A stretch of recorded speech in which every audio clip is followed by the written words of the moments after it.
An, Enlil, Enkai, and Inhursanga created the black-headed people, as well as comfortable places for the animals to live, peaceful.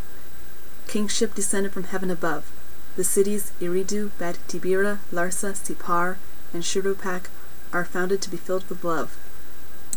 A flood is coming, but the gods choose to leave people to their own devices, no matter what the price is.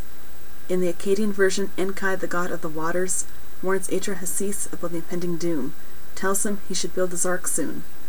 Waves crashing at sea, rocking the boat for 7 days and 7 nights. Then Utu, the sun god, appears, and Zi-Utsira creates an opening in the boat, making everything all right. He sacrificed oxen and sheep before he went to sleep. After the flood was over, the animals depart and go on their way. Zi-Utsira goes before An, the sky god, and Enlil, the chief of the gods, who tell him, "For persevering the animals in the seed of mankind, we shall grant you eternal life today."